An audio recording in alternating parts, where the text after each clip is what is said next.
এই গল্পটা একটা ছোট্ট গ্রামের। গ্রামে বক্সি নামে একটা খুশমেজাজি কুকুরছানা থাকত। বক্সি সবসময় নতুন নতুন বন্ধু বানাতে ভালোবাসত, কিন্তু একটা সমস্যা ছিল। গ্রামে টিঙ্কু নামের একটা হিংসুটে বিড়াল ছিল। টিঙ্কু সারাক্ষা বক্সির উপর চেঁচামেচি করত, তাকে ভয় দেখাত। একদিন বক্সি মনস্থির করল সে টিঙ্কুর সাথে বন্ধুত্ব করার চেষ্টা করবে। বক্সি টিঙ্কুকে ডেকে বল, আমি জানি তুমি আমাকে পছন্দ করো না, কিন্তু আমি তোমার সাথে বন্ধু হতে চাই। প্রথমে টিঙ্কু বড্ড অবাক হয়ে গেল। তুমি আমার বন্ধু হতে চাও, কিন্তু আমি তো তোমাকে খেলা করি। বক্সি হেসে বল, আমি জানি, কিন্তু আমরা যদি একসাথে থাকি, একসাথে খেলি, তাহলে অনেক মজা করতে পারব। টিঙ্কু একটু ভাবল, তারপর বল, ঠিক আছে, আমি চেষ্টা করে দেখব।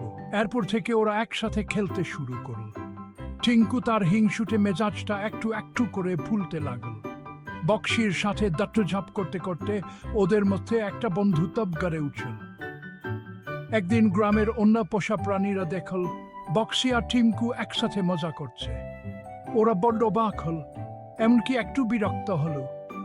কিন্তু বক্সি আর টিঙ্কু ওদের কাছে গিয়ে বল, বন্ধুত্বের জন্য আলাদা হওয়া কোনো ব্যাপার না, আমরা একে অপরকে ভালোবাসি।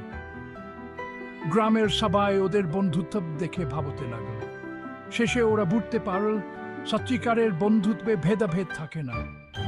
আর সেই থেকে বক্সি আর টিঙ্কু গ্রামের সবার প্রিয় বন্ধু হয়ে গেল। এই গল্পটা আমাদের শেখায় ভালোবাসা আর বন্ধুত্ব সব বাধা পেরিয়ে যেতে পারে।